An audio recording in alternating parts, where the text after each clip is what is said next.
Guys, आज के इस वीडियो में हम एक टॉपिक नहीं बल्कि एक ही वीडियो में 9 टॉपिक को कवर करने वाले हैं। इस छोटे से वीडियो में हम 9 टॉपिक को एक साथ कवर करने वाले हैं। आज का हमारा टॉपिक है parts of speech. Parts of speech में जो 9 कैटेगरीज होते हैं सभी को हम पूरे डिटेल में जानने वाले हैं। देखिए, अगर आपको इंग्लिश सीखना है तो पार्ट्स ऑफ स्पीच के बिना तो आप इंग्लिश सीख ही नहीं सकते, क्योंकि पार्ट्स ऑफ स्पीच ही हमें सेंटेंसेस को फ्रेम करने में हेल्प करते हैं। अगर हम पार्ट्स ऑफ स्पीच को नहीं सीखते हैं तो हम नहीं पहचान पाएंगे कि किसी भी सेंटेंसेस को कैसे फ्रेम किया गया है, किस प्रेपोजिशन का यूज़ किया गया है, किस कंजंक्शन का यूज़ किया गया है, कैसे सेंटेंसेस को फ्रेम किया गया है, हम नहीं समझ पाएंगे बिना पार्ट्स ऑफ स्पीच के। तो पार्ट्स ऑफ स्पीच सीखना हमारे लिए बहुत ही ज़रूरी है, तभी हम इंग्लिश बोलना सीख पाएंगे। तो चलिए, आज के इस वीडियो में हम पार्ट्स ऑफ स्पीच के पूरे जड़ से सीखेंगे। मतलब छोटी छोटी भी जो बातें होती है ना, वो भी हम पार्ट्स ऑफ स्पीच को पूरे डिटेल में जानने वाले हैं। इस वीडियो के बाद आपको दूसरे पार्ट्स ऑफ स्पीच की वीडियो देखने की ज़रूरत ही नहीं है। आपको सभी अभी के अभी याद हो जाएंगे और लास्ट में मैं आपको एक प्रैक्टिस के लिए क्वेश्चन दूंगी। अगर आप पार्ट्स ऑफ स्पीच पूरा वीडियो देखते हैं तो लास्ट वाला क्वेश्चन आप यूँ सॉल्व कर लोगे और आप आज के आज पार्ट्स ऑफ स्पीच को जड़ से ख़त्म कर दोगे। चलिए वीडियो को स्टार्ट करते हैं। और सबसे पहले आप ये जान लो कि पार्ट्स ऑफ स्पीच होते क्या है। पार्ट्स ऑफ स्पीच होते हैं, देखिए, सबसे पहले मुझे ये बताइए स्पीच का मतलब क्या होता है। तो गाइस, स्पीच का मतलब होता है भाषण। किसी भी एक भाषण, जैसे आप लेक्चर वगैरह देते हो ना, वही हमारा भाषण होता है। तो किसी भी भाषण को बनाने के लिए आपको क्या किस चीज़ की ज़रूरत पड़ती है? सेंटेंसेस की ज़रूरत पड़ती है। तो आप बहुत सारे सेंटेंसेस को ऐड करके एक स्पीच रेडी करते हो। अब ये बात तो समझ में आ गई कि एक स्पीच बनता है सेंटेंसेस से। अब ये सेंटेंसेस कैसे बनते हैं? ये सेंटेंसेस बनते हैं वर्ड्स से, क्योंकि आपके पास बहुत सारे वर्ड्स होंगे, तभी आप वर्ड्स को ऐड कर करके एक सेंटेंसेस को बना सकते हैं। अब ये वर्ड्स क्या है? तो गाइस, ये वर्ड से ये 9 कैटेगरीज है। Noun, pronoun, verb, adjective, adverb, preposition, conjunction, interjection, articles. ये 9 कैटेगरीज ही वर्ड्स के कैटेगरीज है। यानी कि आप एक सेंटेंसेस को फ्रेम करते हैं, एक लॉन्ग सेंटेंसेस को, तो आपको इन सब का जानना ज़रूरी है, तभी आप सेंटेंसेस को बना पाओगे। आप सेंटेंसेस को बना पाओगे तभी आप एक स्पीच रेडी कर पाओगे। तो अगर आपको स्पीच रेडी करना है तो आज पार्ट्स ऑफ स्पीच को कंप्लीट वॉच करना होगा। चलिए, अब हम एक एक करके नाउन, प्रोनाउन, वर्ब, एडवर्ब सभी को डिटेल में जानते हैं। जरा सा भी कोई भी बात अगर आपको डाउट लगती है, कुछ भी अगर आपको नहीं समझ में आता तो कमेंट में आप जरूर पूछिएगा। मैं आपको हर सवाल का जवाब बहुत ही अच्छे से दूंगी, क्योंकि हम पूरे डिटेल में हम पार्ट्स ऑफ स्पीच को जानने वाले हैं। इसके बाद दूसरी वीडियो देखने की जरूरत हमें नहीं पड़नी चाहिए। चलिए देखते हैं।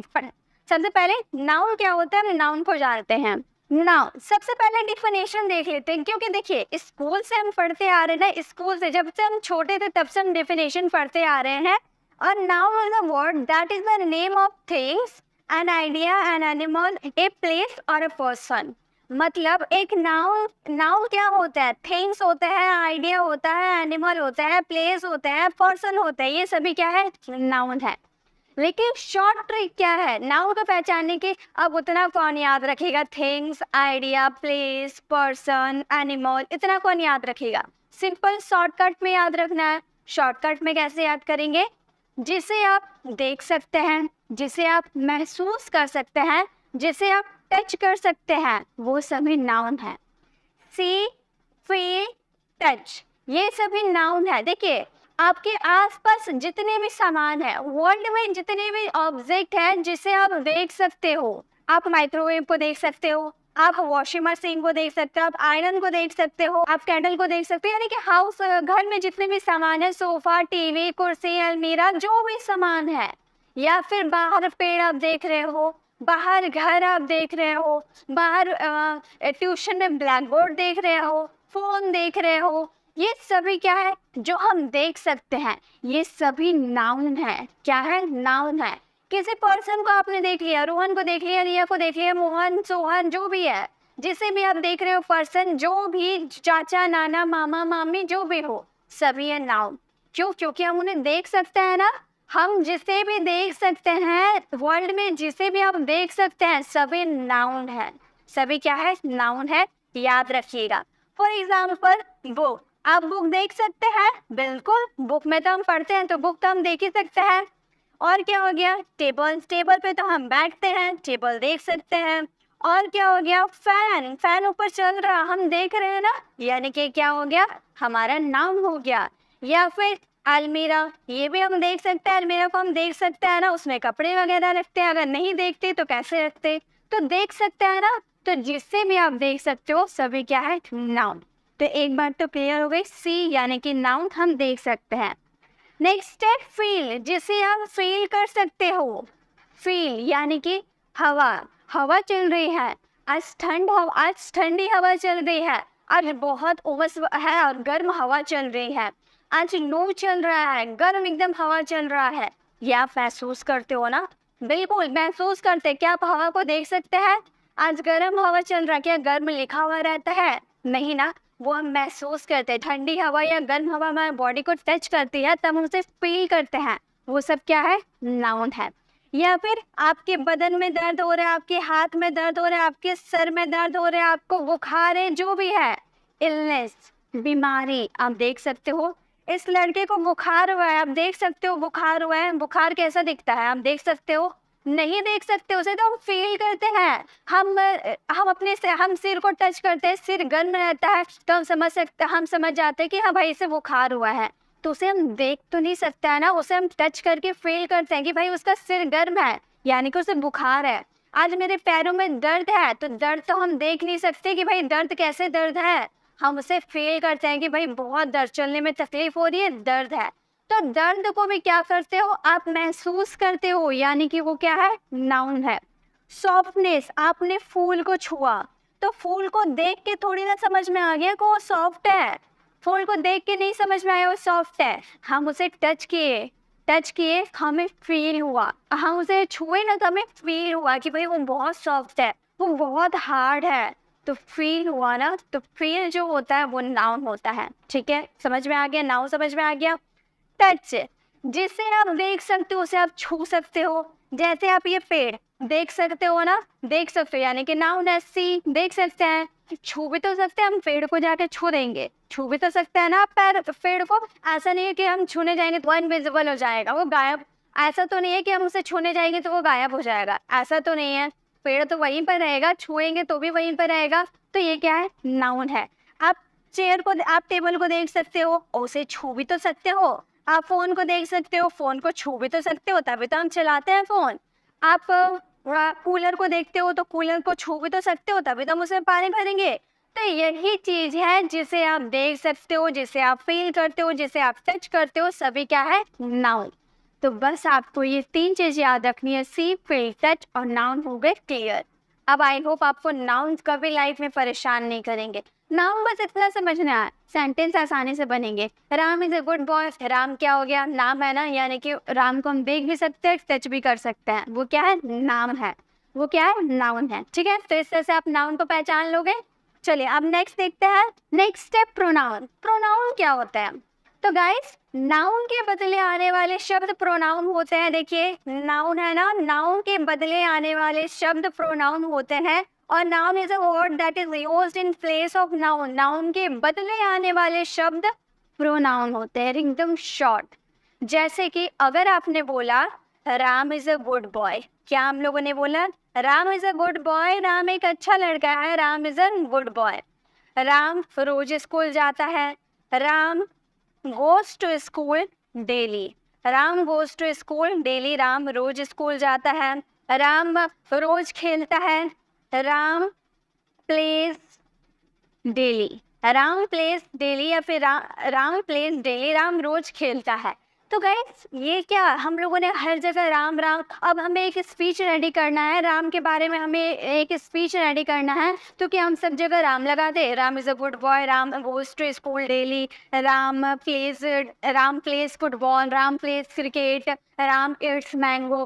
तो इतना राम राम राम राम लिखते जाएंगे तो क्या स्पीच देखने में अच्छा लगेगा, बहुत ही अजीब सा स्पीच हम लोग का रेडी होगा। तो नाउन जो हम बार बार नाउन यूज नहीं कर सकते स्पीच में। आप एक बार जब स्टार्ट करोगे, राम के बारे में आपको लिखना है, तो जब आप स्टार्टिंग करोगे तो स्टार्टिंग में आपको राम का यूज करना है, यानी कि जिसके बारे में आप लिख रहे हो उसका नाम स्टार्टिंग में आपको यूज करना है। देन जितना बार वो उसका नाम आएगा, बस आपको राम के बदले ही का यूज कर देना है। ये होता है। राम के बदले हम लोगों ने क्या यूज किया, ही का यूज किया, और यही ही हमारा प्रोनाउन होता है। ठीक है, तो स्पीच ऐसे रेडी किया जाता है, हर जगह आप नाउन का यूज नहीं कर सकते हैं। एक ही पर्सन को डिस्क्राइब करने के लिए हम क्या बार बार उसका नाम लिखे, नहीं, नाम के बदले हम प्रोनाउन का यूज करते हैं। प्रोनाउन जैसे कि मान लो आई हम लोगों ने लिखा, ठीक है, आई यानी कि मैं, ये क्या है, प्रोनाउन है, एज सब्जेक्ट के रूप में ये यूज होता है। ठीक है, नेक्स्ट ऑब्जेक्ट, अगर आई का ऑब्जेक्ट हम देखने जाएं तो होता है मे। आई को अगर ऑब्जेक्ट के रूप में आप यूज करोगे, उसने मुझे पेन दिया, he gave me a pen, तो मी जो आपने यूज किया ना, तो वो आपका ऑब्जेक्ट हो गया। तो पोसेसिव एडजेक्टिव क्या होता है, माई होता है। पोसेसिव प्रोनाउन क्या होता है, माइन होता है। अक्सर स्टूडेंट जानते हो कंफ्यूज कहाँ होते हैं, माई कहाँ यूज करें, माइन कहाँ यूज करें। क्यों परेशान होना है, बहुत इजी तरीका है। अगर आपका माई के बाद कोई नाउन आता है, माई के बाद अगर कोई आपका नाउन आता है, जैसे my pen, my book, my brother, my sister, यानी कि माई के बाद आपका जो भी नाउन आता है, नाउन तो आपको मैंने बताया ना क्या होता है, तो नाउन माई के बाद आपका अगर नाउन आता है यानी कि वो माई, उसमें माई यूज कीजिएगा। लेकिन माइन के बाद कोई नाउन नहीं आता, माइन लास्ट आपके सेंटेंस के लास्ट में यूज होता है, याद होगा। जैसे हम सेंटेंस लिखते हैं, यह मेरा किताब है, यह मेरा, बिल्कुल हम पूरे डिटेल में जानने वाले हैं, एकदम डिटेल में जानेंगे, कुछ भी छूटना नहीं चाहिए। यह मेरा किताब है, हम बोलेंगे दिस इज मेरा किताब। किताब आपका नाउन हो गया ना, बुक आपका नाउन हो गया, देख सकते, टच कर सकते हैं ना, ये हमारा नाउन है, तो हम बोलेंगे this is my book, this is my book. क्यों, क्योंकि मेरा के बाद हमारा नाउन आ रहा था, इसलिए माई का यूज कर दिए। अगर हम बोले यह किताब मेरा है, सेंटेंस बिल्कुल सेम लग रहा ना, यह किताब मेरा है। अब बताइए मेरा के बाद क्या आपका नाउन है, नहीं है, तो इस सेंटेंस को हम बनाएंगे this book, this book is mine, this book is mine, यह मेरा किताब है। यही आपको बस समझना है कि अगर मेरा के बाद कोई नाउन है यानी कि माई का यूज करना है, उसके बाद नाउन का यूज कर देना है। अगर आपका मेरा के बाद कोई नाउन नहीं है यानी कि उसमें माइन का यूज करना है। आई होप आपको समझ में आ गया। चलिए, ये कंफ्यूजन तो क्लियर हो गया कि पोसेसिव एडजेक्टिव कहाँ यूज करना है, पोसेसिव प्रोनाउन कहाँ यूज करना है। रिफ्लेक्सिव प्रोनाउन क्या होता है, आई का रिफ्लेक्सिव प्रोनाउन जब आप बोलते हैं ना, मैं स्वयं ये काम करूंगा, मैं खुद ये काम करूंगा, उस समय रिफ्लेक्सिव प्रोनाउन के रूप में हम माई सेल्फ का यूज करते हैं। ये मैंने आपको प्रोनाउन वाली वीडियोस में कवर करवाया था। हम सारे प्रोनाउन के बारे में नहीं जानने वाले, हम कुछ कुछ प्रोनाउन के बारे में देख लेते हैं। जैसे कि अगर ही की बात करें, ही हमारा सब्जेक्ट के रूप में यूज होता है और इसका ऑब्जेक्ट के रूप में हम हिम का यूज करते हैं। पोसेसिव एडजेक्टिव हमारा हीज हो जाता है, हीज के बाद आपका नाउन आ सकता है, ठीक है, लेकिन इसका पोसेसिव प्रोनाउन भी हिज होता है। ठीक है, आप याद रखिएगा, इसका पोसेसिव प्रोनाउन भी हिज ही होता है और इसका रिफ्लेक्सिव प्रोनाउन हो जाएगा हिमसेल्फ। इसका रिफ्लेक्सिव प्रोनाउन क्या हो जाएगा, हिमसेल्फ। ठीक है, क्लियर। अगर हम सी की बात करें, चलिए गर्ल की भी तो बात करें, तो गर्ल क्यों पीछे रह जाए। सी की बात करेंगे तो इसका ऑब्जेक्ट हो जाएगा हर, इसका अगर पोसेसिव करेंगे तो हर हो यहाँ पर हर हो जाएगा, हर प्लस नाउन लगा देंगे, ठीक है। और जब इसका पोसेसिव प्रोनाउन करेंगे तो हर्स हो जाएगा, एस लग जाएगा, ओके। और जब इसका रिफ्लेक्सिव प्रोनाउन करेंगे तो हर सेल्फ हो जाएगा। ठीक है, आया होगा आपको समझ में आ गया ये कॉन्सेप्ट। चलिए अब आगे बढ़ते हैं ना, प्रोनाउन में समझ में आ गया प्रोनाउन कैसे बनते हैं। अब आगे बढ़ते हैं। बस आप ये याद रखिएगा कि नाउन, जब एक स्पीच रेडी करते तो हर जगह हम नाउन का यूज़ नहीं कर सकते हैं, तो नाउन के बदले आने वाले शब्द ही हमारे प्रोनाउन कहलाते हैं। अब है वर्ब। वर्ब क्या होते हैं, बहुत ही इजी, बहुत ही इंपॉर्टेंट, ये जानना बहुत ही ज़्यादा ज़रूरी है। वर्ब यानी कि क्रिया, वर्ब यानी कि क्रिया, क्रिया यानी कि एक्शन। आपकी किसी भी सेंटेंस में कोई एक्शन होता है ना, मैं पढ़ा रही हूँ, पढ़ाने का एक्शन हो रहा, आप पढ़ रहे हैं, पढ़ने का एक्शन हो रहा, मैं बोल रही हूँ, बोलने का एक्शन हो रहा, आप देख रहे हैं, देखने का एक्शन हो रहा, मैं लिख रही हूँ, लिखने का एक्शन हो रहा, आप नोट कर रहे हैं तो आप भी लिख रहे होंगे, तो वहाँ लिखने का एक्शन हो रहा। तो जो भी आप काम करते हैं, फिजिकल रूप से जो आप काम करते हैं ना, वो सभी वर्ब है। A verb is a word or group of words that is used to indicate that something happens or exists. क्या हो रहा है ना, वर्ब ये बताता है। जैसे देखिए, यहाँ पे बहुत लोग खाने बैठे हैं ना, बहुत लोग खाने बैठे, तो यह खाने का एक्शन हो रहा। खाने को हम क्या बोलते हैं? खाना, यानी कि खाना। चलिए हिंदी पहले लिखते हैं, उसके बाद मैं एकदम डिटेल में आपको बताने वाली हूँ। पहले हिंदी लिख के देखते हैं। यहाँ क्या हो रहा है? सोने का काम हो रहा है ना, तो ये हो जाएगा सोना। यहाँ क्या हो रहा है? पढ़ने का काम हो रहा है ना, तो ये क्या हो जाएगा? पढ़ना। यहाँ क्या हो रहा है? चलने का काम हो रहा है, तो ये हो जाएगा चलना। यहाँ क्या हो रहा है? सोचने का काम हो रहा है, तो ये हो जाएगा सोचना।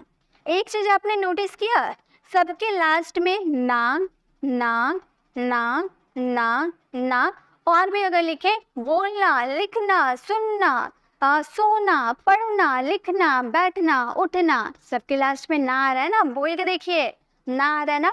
तो जिसके भी लास्ट में अगर आपका ना आए, जिसके सेंटेंस में जो आप सेंटेंस बना रहे हो और उस सेंटेंस में आपको लग रहा है कि भाई ये एक्शन हो रहा, तो जिसके भी लास्ट में ना आए वो क्या है? हमारे वर्ब है। वो सभी क्या है? वर्ब है, एक्शन हो रहा। तो यहाँ पे आपका जो खाने का एक्शन हो रहा है, इसे इंग्लिश में हम क्या बोलते हैं? ईट। इसे हम क्या बोलते हैं? ईट। ईट मतलब खाना। इसका अगर सेकेंड फॉर्म देखने जाए तो सेकेंड फॉर्म एट होता है और थर्ड फॉर्म क्या होता है? ईटन होता है। ठीक है, वर्ब्स के फॉर्म के साथ चलेंगे। सोना, सोना यानी कि क्या हो जाएगा?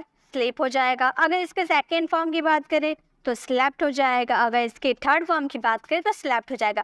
गाइस, अगर आपको वर्ब वाली वीडियो चाहिए तो आप मेरी वर्ब वाली वीडियोस को विजिट कर सकते हैं। उसमें आपको ढेरों वर्ब्स मिल जाएंगे। आपको वर्ब्स की टेंशन लेने की ज़रूरत ही नहीं है। मैं बहुत वर्ब्स की वीडियो अलग अलग बना रखी हूँ। आप सभी वर्ब्स वाली वीडियोज़ को देखिए, आपको एकदम वर्ब से जड़ से ख़त्म हो जाएंगे। आपको कोई टेंशन लेने की ज़रूरत ही नहीं पड़ेगी वर्ब्स में।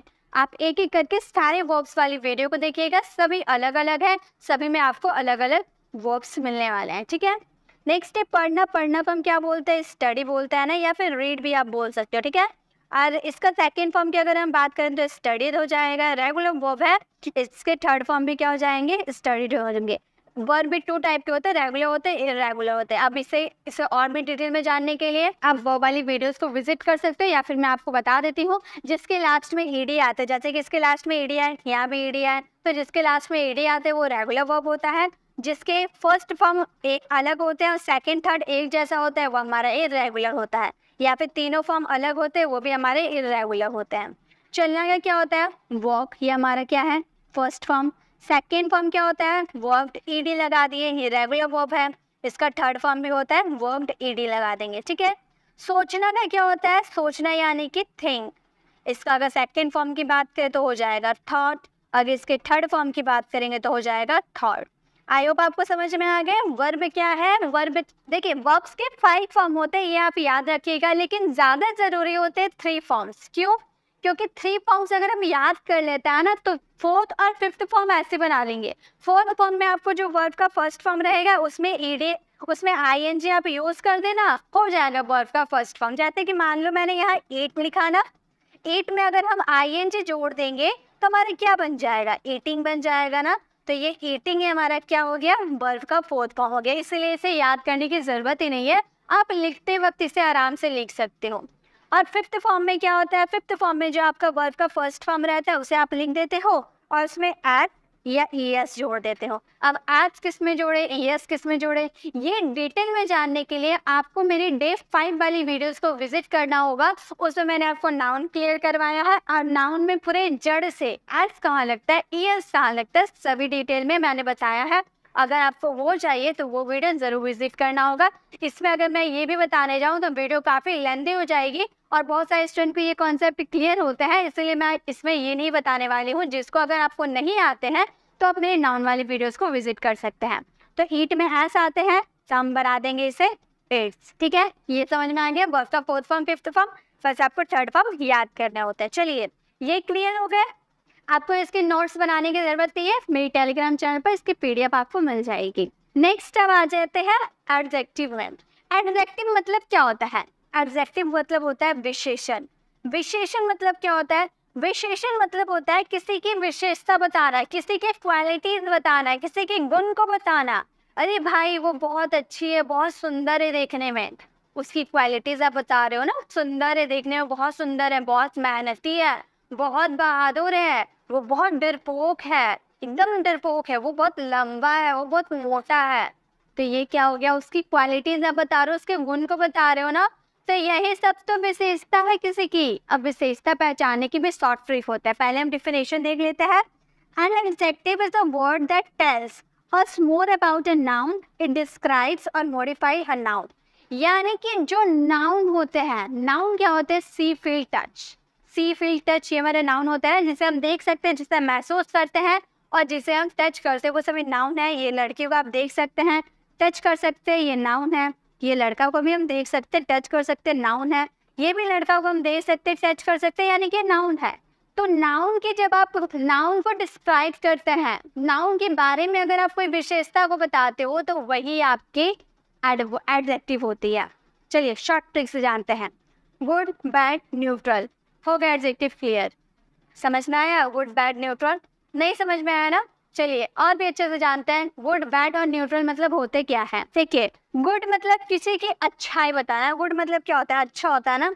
तो जब आप किसी की अच्छाई बताओगे ना, अच्छाई कैसी, ये लड़की बहुत अच्छी है, ब्यूटीफुल है, तो आप बताओगे ना भाई ये लड़की बहुत अच्छी है, ब्यूटीफुल है, तो उसकी आप अच्छी बातें बता रहे हो ना, उसकी अच्छाई बता रहे हो, यानी कि वो आपका गुड हो गया। विशेषता हो गया, उसकी विशेषता आप बताए। या फिर ये लड़की बहुत बहादुर है, किसी से भी भिड़ जाती है, डरती बिल्कुल नहीं है, बहुत बहादुर है। ये लड़की बहुत मेहनती है, बहुत मेहनत करती है, दिन रात पढ़ती लिखती है, बहुत मेहनत करती है, बहुत मेहनती है। तो ये तीनों उसकी अच्छाई आप बताए ना, वो ब्यूटीफुल है, वो ब्रेव है, वो हार्ड वर्किंग है, सभी क्या है, उस लड़की की क्वालिटीज आप बताएं। अब ये लड़की की जो आप क्वालिटीज बता रहे हो ना, इसकी अच्छाई बता रहे हो, तो ये क्या आपके एडजेक्टिव है। बुरा यानी कि उसकी बुराई करना, उसकी बुरी बातें बताना। जैसे ये लड़का बहुत डरपोक है, देखिए कितना डर रहा है, तो ये क्या है, टिमिड, बहुत डरपोक है, हमेशा डरता रहता है, बच्चों से भी डरता रहता है।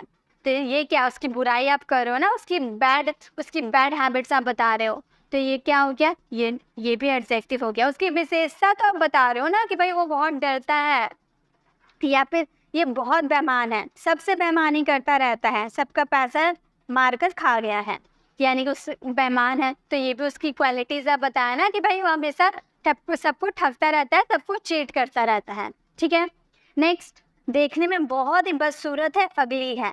ठीक है, तो वो भी क्या, आप उसकी तारीफ कर रहे हो कि भाई तुम अगली हो, तारीफ कर रहे हो, नहीं आप उसकी बुराई कर रहे हो कि भाई वो बहुत ही बदसूरत है, बहुत ही कुरूप है, बहुत ही अगली है। ठीक है, अब न्यूट्रल, अच्छाई बुराई तो आपको समझ में आ गया। न्यूट्रल क्या होता है, न्यूट्रल मतलब ना आप उसकी अच्छाई कर रहे हो, ना आप उसकी बुराई कर रहे हो, लेकिन उसकी क्वालिटीज आप बता रहे हो। जैसे ये आदमी कुछ ज़्यादा लंबा है ना, ज़रूरत से ज़्यादा लंबा है। मान लो आप खड़े हो, आपके सामने से एक आदमी क्रॉस हुआ और वो कुछ ज़्यादा ही लंबा है, तब आप उसको देखकर आप ये थोड़ी बोलोगे छी छी छी कितना लंबा है, या फिर अरे वाह कितना लंबा है, ऐसा तो आप नहीं बोलोगे ना। उसकी तारीफ करोगे ना, उसकी बुराई करोगे, लेकिन कमेंट ज़रूर करोगे। हमारी आदत है, मेरी हो या आपकी हो, कोई भी हो, हम लोगों की ये आदत है, अगर हम कुछ अलग चीज़ देख लेता है ना, तो वो बिना कमेंट किए हम रुक नहीं सकते, कमेंट ज़रूर करता है। तो आप आपके सामने से कोई ज़रूरत से ज़्यादा ही लंबा आदमी क्रॉस होगा, तब कुछ ना कुछ तो ज़रूर बोलोगे, चुप तो नहीं रहोगे। पक्का आपके बगल में जो भी रहेगा आप उससे ज़रूर बोलोगे कि भाई ये कितना लंबा है, ये तो आप बोले, लेकिन क्या आप उसकी बुराई किए? नहीं, लंबा होना बुराई है ही नहीं। अच्छाई किए? नहीं, लंबा होना अच्छा भी नहीं है। तो ना अच्छाई किए ना बुराई किए, लेकिन उसकी क्वालिटीज आप बताए कि भाई वो लंबा है, तो ये क्या हो गया, न्यूट्रल हो गया। लॉन्ग है, लंबा है, टॉल है, यानी कि वो उसकी एडजेक्टिव, उसकी विशेषता बता रहे हो। मान लो ये कुछ ज़्यादा ही मोटा है, ज़रूरत से ज़्यादा ही मोटा है। अब आपके सामने से मोटा आदमी जा रहा है, तो आप क्या बोलोगे, ए राम कितना मोटा आदमी है, ऐसा तो आप नहीं बोलोगे। या फिर हे वाह कितना मोटा आदमी है, क्या आप ऐसे बोलोगे? नहीं, ना आप उसकी तारीफ करोगे ना आप उसकी बुराई करोगे, आप बस इतना बोलोगे कि कितना मोटा है, बस उसकी विशेषता, उसकी क्वालिटीज़ वो बताओगे। तो मोटा होना कोई गुनाह नहीं है, मोटा होना कोई गुनाह नहीं है। अब कोई होता है तो क्या कर सकते हैं, लेकिन गुनाह तो नहीं है, मोटा होना कोई गुनाह है नहीं, लेकिन आगे वाला कमेंट ज़रूर कर देता है। ठीक है, अब हेल्दी है, कोई बच्चा बहुत ही ज़्यादा हेल्दी है, तो हेल्दी हो तो उसकी हम बोलेंगे ना वाह कितना क्यूट है, ओलू ओलू सा है, हेल्दी है। और ना उसका बुराई किए ना उसका अच्छाई किए, बस आप बोले कि भाई बहुत हेल्दी है, तो वो भी क्या होगी, उसकी विशेषता बताए। तो इस तरह से हम विशेषता बताते हैं, किसी की विशेषता। गुड, बैड, न्यूट्रल, ये क्या है, एडजेक्टिव है। तो जब भी आपके सेंटेंस में किसी की अच्छाई आप कर रहे हो, बुराई कर रहे हो, या फिर उसकी विशेषता को आप बता रहे हो, तो वो सब क्या हो गए, एडजेक्टिव हो गए। ठीक है, चलिए अब आगे बढ़ते हैं। गाइस, लास्ट में आपको होमवर्क जरूर मिलने वाले, उससे आपके डाउट क्लियर होने वाली है, तो वीडियो में आपको एंड तक बने रहना है। अब है एडवर्ब। एडवर्ब क्या होते हैं? An adverb is a word that describe और gives more information about a word, an adjective और अनदर एडवर्ब। देखिए, ये जो एडवर्ब होता है ना, एड यानी कि एडजेक्टिव, वर्ब यानी कि वर्ब, यानी कि दो एडजेक्टिव और वर्ब को मिलाकर एडवर्ब हम लोगों ने बना दिया। और ये जो एडवर्ब है ना, ये वर्ब को भी मॉडिफाई करता है, एडजेक्टिव को भी मॉडिफाई करता है, और एडवर्ब खुद एडवर्ब को भी मॉडिफाई करता है। ठीक है, मतलब उसके बारे में ज़्यादा इन्फॉर्मेशन देता है। फॉर एग्जाम्पल के थ्रू समझते हैं। मान लीजिए ये लड़की खा रही है, ठीक है, दिख रहा है खा रही है, तो मान लो ये धीरे धीरे खा रही है, इसका नाम रिया है। हम बोलेंगे रिया एट्स स्लोली। रिया एट्स स्लोली, रिया कैसे खा रही, ईट क्या है, एक्शन हो रहा। ठीक है, अब मैं सिंपल बोलती रिया एट्स, रिया खाना खाती है। अब मैंने उसमें स्लोली लगा दिया, तो ये ज़्यादा डिस्क्राइब कर दिया ना कि रिया जो है धीरे धीरे खाती है। मैंने खाना को और अच्छे से मॉडिफाई कर दिया, उसे और अच्छे से क्लैरिटी दे दी कि भाई रिया जो है ना धीरे धीरे खाती है। तो एडवर्ब का काम ये होता है वर्ब, एडजेक्टिव या एडवर्ब को मॉडिफाई करना। ठीक है, ध्यान रहे, मैंने ये आपको एडवर्ब वाले वीडियो में बताया था। एडवर्ब क्या होता है? एडवर्ब क्या होता है? Always, usually, generally, often, sometimes, seldom, rarely, never, ये सब क्या हमारे एडवर्ब है। Just, now, today, tomorrow, beautifully, certainly, well, fast, hard, ये सब हमारे क्या है, ये सब एडवर्ब है। ठीक है, अगर एडवर्ब को फिर ज़्यादा अच्छे से वीडियो चाहिए तो मैंने एडवर्ब पे भी वीडियोस बना रखी हूँ, आप उसे विजिट कर सकते हैं। ठीक है, और इसमें हम देख रहे हैं कि देखिए ये वर्ब है ईट यानी कि खाना, खाने का एक्शन हो रहा, और एक्शन को ज़्यादा अच्छे से मॉडिफाई किसने किया, स्लोली। अगर हम बोले रिया एट्स जेंटली, रिया जो है आराम से खाती है। पहले हम लोगों ने बोला रिया एट्स, रिया खाना खाती है। अब रिया जो है बहुत ही धीरे धीरे आराम से खा रही है, मज़ा, खाना का मज़ा लेते हुए खा रही है। तो हम लोगों ने बोला कि भाई वो बहुत मज़ा लेकर खा रही है। रिया इट्स जेंटली, बहुत आराम से खा रही है। तो खाना को और भी, उसके जो खाने का एक्शन और उसको मॉडिफाई किसने किया, जेंटली ने किया। अगर हम बोले रिया इट्स फास्ट, रिया तेजी से खा रही है, जल्दी जल्दी जल्दी खाई जा रही है, तो और रिया का खाने को डिस्क्राइब किसने किया, फास्ट ने। अच्छे से कौन क्लियरिटी दिया, फास्ट लगा दिए, तो पता चला ना कि रिया तेजी से खा रही है। तो ये जो वर्ड्स आप यूज कर रहे हैं ना, यही वर्ड्स है एडवर्ब। ठीक है, इन्हीं को हम बोलते हैं एडवर्ब। ठीक है, यानी कि जो भी वर्ब, एडजेक्टिव या एडवर्ब को मॉडिफाई करता है वो सभी क्या है, एडवर्ब है। चलिए नेक्स्ट देखते हैं। नेक्स्ट है preposition. A preposition is a word usually placed before a noun or pronoun to show its relation the same other words in the sentences. देखिए ये ना रिलेशन बताता है। अब देखिए पहली बात मेरी सुनिए, प्रीपोजिशन, प्री यानी कि पहले और पोजिशन यानी कि जगह। जगह, कोई वस्तु किस जगह पे है ये डिस्क्राइब कौन करता है, प्रीपोजिशन करता है। कोई वस्तु किस जगह पे है। मान लो ये डॉग आपको कहाँ दिख रहा है, टेबल पे दिख रहा, हमारा सेंटेंस क्या बनेगा, the dog is on the table. मान लो आपने एक डॉग को पाला है घर में, अब वो डॉग जाकर टेबल पे बैठ गया, आपको मिल नहीं रहा था, तो आपने अपनी बहन से पूछा कि डॉग कहाँ है, तो आपकी बहन आपको बोली the dog is on the table. जो डॉग है वो टेबल के ऊपर है, टेबल के ऊपर है, या फिर the dog is sitting on the table, table के ऊपर बैठा है। आप यहाँ पर सिटिंग का यूज कर दोगे तो बैठने का सेंस निकलेगा। The dog is sitting on the table, जो डॉग है वो टेबल के ऊपर बैठा है। तो ये डॉग कहाँ है, टेबल के ऊपर है। तो पोजीशन हम बताए ना, डॉग का पोजीशन का है, टेबल के ऊपर है। प्रीपोजिशन तो बहुत सारे होते हैं, बहुत सारे प्रीपोजिशन होते हैं। ऑन हो गया, ऑन टू हो गया, इन हो गया, टू हो गया, ऑफ हो गया, अबाउट हो गया, बिहाइंड हो गया, बिसाइड हो गया, बहुत सारे होते हैं प्रीपोजिशन। अगर आपको प्रीपोजिशन पर डिटेल वीडियो चाहिए तो मैंने 1 घंटा की रिसेंट में मैंने आप 1 घंटा के प्रीपोजिशन वाली वीडियोस अपलोड कर रखी हूँ। आप उसे विजिट करोगे तो लाइफ में कभी प्रीपोजिशन आपको परेशान नहीं करेंगे, आप पूरे अच्छे से सीख जाओगे। तो उसे ज़रूर विजिट कीजिएगा प्रीपोजिशन जानने के लिए। इसमें तो मैं आपको कॉन्सेप्ट समझा रही हूँ। प्रीपोजिशन का यूज़ कहाँ करते हैं?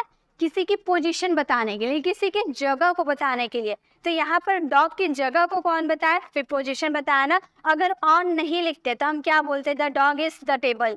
डॉग टेबल, इसका मतलब क्या हो गया? डॉग कहाँ है? टेबल है, डॉग टेबल है, ऐसा मतलब हुआ ना। लेकिन ऑन लगा दिए यानी कि टेबल के ऊपर है। ऑन का मतलब भी समझ में आ गया, ऊपर है। अगर डॉग नीचे रहता, the dog is under the table, जो डॉग है वो टेबल के अंदर है। इस तरह हम अलग अलग प्रेपोजिशन का यूज़ करके डॉग की पोजीशन को बता सकते हैं। ठीक है, तो ये होते हैं प्रेपोजिशन। प्रेपोजिशन पे अगर आपको और भी डिटेल में वीडियो चाहिए तो आप मेरी प्रेपोजिशन वाली वीडियोस को विजिट कर सकते हो। चलिए नेक्स्ट और भी देखते हैं हम, और भी हमारे बाकी है। अब है कंजंक्शन। कंजंक्शन क्या होता है? कंजंक्शन यानी कि दो सेंटेंसेस को जोड़ने का काम ही कंजंक्शन करता है। और conjunction is a word that is used to joining other words, phrases और सेंटेंसेस। दो वर्ड्स, दो फ्रेजेस, दो सेंटेंसेस को जोड़ने का काम कौन करता है? कंजंक्शन करता है। देखिए मान लीजिए आपने एक जूता खरीदा है, ठीक है। जूता देखने में तो काफ़ी अच्छा लग रहा है, बट इसे पहनने में आप कंफर्टेबल नहीं है। जूता देखने में काफ़ी अच्छा है तो हम बोलेंगे माई शूज लुक ग्रेट। मेरा जो जूता है ना देखने में बहुत अच्छा है, ठीक है। बीच में क्या लगेगा वो बाद में देखेंगे। आर नॉट वेरी कंफर्टेबल, ठीक है। वेरी कंफर्टेबल, कंफर्टेबल नहीं है पहनने में, जो है ना कंफर्टेबल नहीं है। मेरा जूता तो बहुत अच्छा है लेकिन पहनने में कंफर्टेबल नहीं है। तो ये बीच में हम जो सेंटेंसेस को बोले कि मेरा जूता बहुत अच्छा है लेकिन पहनने में कंफर्टेबल नहीं है। लेकिन के लिए क्या यूज़ करते हैं? कंजंक्शन आपने पढ़ा है, कंजंक्शन आपने पढ़ा है तो आप बता दोगे। लेकिन के लिए क्या यूज़ करेंगे भाई? लेकिन के लिए यूज़ करेंगे बट यानी कि लेकिन। माई शूज लुक ग्रेट, मेरा जूता अच्छा है बट यानी कि लेकिन। Are not very comfortable, but comfortable नहीं है, आरामदायक नहीं है। ये हमारे बट क्या है? कंजंक्शन है। और कंजंक्शन क्या किया? दो सेंटेंसेस को जोड़ दिया ना, दो सेंटेंसेस को जोड़ दिया ना। एक हो गया माई शूज लुक ग्रेट और एक हो गया आर नॉट वेरी कंफर्टेबल। दो सेंटेंसेस को किसने जोड़ा? बट ने जोड़ा। अगर बट नहीं लगाते तो सेंटेंस इनकम्प्लीट रहता, ठीक है। तो यही होता है कंजंक्शन का काम। दो सेंटेंसेस, दो वर्ड्स, दो फ्रेजेस को आपस में कौन जोड़ते हैं? कंजंक्शन। कंजंक्शन भी बहुत होते हैं, but, and, as soon as far as, because, और ये सब क्या होते हैं? ये सब हमारे क्या होते हैं? कंजंक्शन होते हैं, ठीक है। कंजंक्शन पे भी मैं बेस्ट वीडियोस बना रखी हूँ, आप वो भी देख सकते हैं। उसमें मैंने पूरे अच्छे से कंजंक्शन को बताया है और काफ़ी लोगों ने उसे पसंद भी किया है। चलिए कंजंक्शन में हो गए क्लियर, इससे मैंने डिटेल वीडियो बना रखी हूँ तो आप उसे भी विजिट कर सकते हैं। अब नेक्स्ट में जाते हैं। अब है इंटरजेक्शन। इंटरजेक्शन यानी कि इंजेक्शन। टेरे हटा दिए तो हमारा हो गया इंजेक्शन। इंजेक्शन पढ़ने पर अचानक से फीलिंग आती है ना भाई, इतने जोर से इंजेक्शन लग गया। अचानक से फीलिंग आती है ना, तो अचानक से आने वाली फीलिंग ही हमारी इंटरजेक्शन होती है। अचानक आई feeling. And interjection is a word phrase that is used to express surprise, pain, pleasure. आपको किसी ने बर्थडे गिफ्ट दिया, आपको ये पता था कि हाँ मुझे बर्थडे गिफ्ट मिलने वाला है, लेकिन क्या मिलने वाला है आपको ये नहीं पता था। अचानक किसी ने अच्छी गिफ्ट दे दी, आप देखकर सरप्राइज हो जाओगे, वाह कितना अच्छा गिफ्ट है। तो आपको अचानक से फीलिंग आएगी ना कि वाह कितना अच्छा है। तो अचानक आई फीलिंग को ही इंटरजेक्शन कहते हैं। जैसे आप कपड़े खरीदने गए, आप पास के मॉल गए कपड़े खरीदने के लिए, ठीक है। अब आपने इंटर किया, मॉल के अंदर इंटर किया, आपने देखा यहाँ पर एक कपड़ा रखा हुआ है और आपको ये कपड़ा बहुत अच्छा लगा। आप देखते ही बोले wow what a dress, wow what a dress, कितना अच्छा ड्रेस है ये। तो आप अचानक आए, आपको पहले से पता था कि भाई मैं जाऊँगी मॉल और मुझे सामने ही बहुत अच्छा कपड़ा दिख जाएगा, आपको ये पता था? नहीं, आप ये तो जानते थे कि हाँ भाई वहाँ बहुत सारे कपड़े होंगे, अब पसंद आएँगे या नहीं आएँगे ये मुझे क्या पता? अब पसंद आएँगे या नहीं आएँगे ये मुझे नहीं पता। लेकिन आपके अंदर से ये अचानक फीलिंग आएगी ना, जब आप एंटर करोगे, अच्छे से कपड़े देख के अचानक से आपको फीलिंग आएगी, वाओ कितना अच्छा कपड़ा है ये। तो ये फीलिंग है हमारी इंटरजेक्शन होती है। कि या फिर आप मैच वगैरह जीत गए तो आप बोलते हो ना, हुर्रे हम मैच जीत गए, हुर्रे, आप खुशी मनाते हो ना। तो ये भी क्या अचानक फीलिंग आती है ना, अचानक जीतेंगे तभी तो अचानक खुशी मनाएंगे। चीयर्स, आप कोई खेल रहा है तो आप उसे चीयर्स कर रहे हो ना, कि भाई तुम अच्छा खेल रहे हो, खेलो खेलो, अच्छा खेल रहे हो, चीयर्स कर रहे हो, उसे खुश कर रहे हो। वो भी अचानक फीलिंग, आपने देखा कि भाई वो अच्छा खेलने लगा तो अचानक आपके मुंह से आवाज आएगा कि भाई तुम खेलो, अच्छा खेलो। ठीक है, नेक्स्ट, वो कोई अच्छा तारीफ वाला काम करेगा तो उसके पीठ को थपथपाते हुए हम कहते हैं ना, वाह तुमने अच्छा काम किया। तो वो भी अचानक, आप वो अच्छा काम किया तभी तो आपने अचानक उसे शाबाशी दी, वरना आप क्यों देते? ठीक है, तो ये होते हैं हमारे इंटरजेक्शन। चलिए अब लास्ट देखते हैं। लास्ट है आर्टिकल्स, बहुत इंपॉर्टेंट है, इंग्लिश ग्रामर में बहुत ही ज्यादा इंपॉर्टेंट है। Articles are words that define a noun as specific और अनस्पेसिफिक। अब बताइए ये क्या है? अम्ब्रेला है, ठीक है, इसे हम लिख देते हैं, इसकी इंग्लिश अम्ब्रेला, सभी को स्पेलिंग आती है ना अम्ब्रेला। ये क्या है? ये यूनिवर्सिटी है, यहाँ भी हम स्पेलिंग लिख देंगे यूनिवर्सिटी, ये हम लोगों ने लिख दिया। अब बनाएंगे, इसमें क्या लगाते हैं हम, ये तो जानते हैं ना, इसमें क्या लगता है, ए या ए एन। द वाले कॉन्सेप्ट में नहीं जा रहे, ठीक है, अभी ए और ए एन में कंफ्यूजन दूर करते हैं, देन हम द में जाएंगे। ठीक, तो अब किसमें ए लगाए, किसमें एन लगाए? तो यू, हमारा वॉवल्स क्या होता है, ए ई आई ओ यू, ये 5 हमारे वॉवल्स होते हैं, बचपन से पढ़ते आ रहे, ए ई आई ओ you, A E I O you, यानी कि हमारे वॉवल्स है ना? बिल्कुल है, सही तो पढ़ा हम लोगों ने, यही तो वॉवल्स है। तो यहाँ पर यू है तो क्या लगा देंगे हम लगा देंगे ए एन। ठीक है, वॉवल्स है, यू तो वॉवल्स है, देखिए वॉवल्स है, ए एन लगा दिए। यहाँ पे यू है तो क्या लगाएंगे, ए एन लगाएंगे। सही है? बिल्कुल नहीं, ये सही है बट ये गलत है। क्यों गलत है मैम, एक्सप्लेन कीजिए। यू यहाँ भी है, यू यहाँ भी है, लेकिन यहाँ ए एन सही हो गया, यहाँ ए एन सही नहीं हुआ, क्यों? इस पे भी रीज़न है। तो रीज़न क्या है? रीज़न को जानते हैं, रीज़न जान जाएंगे तो ये सवाल नहीं करेंगे। देखिए हमारा क्या होता है, वॉवल्स जब रहेंगे तो हम ए एन लगाएंगे, राइट। और जब कॉन्सोनेंट रहेंगे तो कॉन्सोनेंट में क्या लगाएंगे, हम ए लगाएंगे, राइट। सही बात है। वॉवल्स क्या होता है हमारे, ए ई आई ओ यू, यानी कि हिंदी में मात्रा देखें ओ आर ई, यानी कि ओ से आ तक जो भी होते हैं, ओ से आ तक जो भी आते हैं वो क्या है, हमारे वॉवल्स हैं। ओ से आह तक आने वाली जितनी भी मात्राएं हैं सभी क्या है, वॉवल्स हैं। जैसे कि अम्ब्रेला, हम इसका हिंदी लिखेंगे तो हम ऐसे लिखेंगे ना, अम्ब्रेला, ठीक है, हिंदी मैंने सही लिखा ना, ओ आया ना, ओ, यानी कि हमारे ए एन लाएंगे। लेकिन ये क्या है, यूनिवर्सिटी,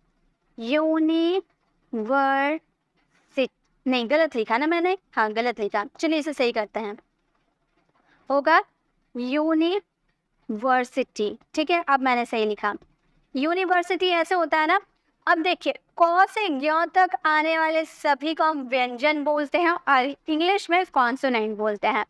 तो यहाँ जो य आया ना, इसे यूनिवर्सिटी य, तो क ख ग घ में य आता है ना, क ख ग में य आता है ना, ओ आ में आता है, क ख ग घ में आता है, तो क ख ग तो कॉन्सोनेंट है और कॉन्सोनेंट के साथ तो ए लगता है, तो ए एन क्यों लगाएंगे, ए एन लगाएंगे नहीं लगाएंगे।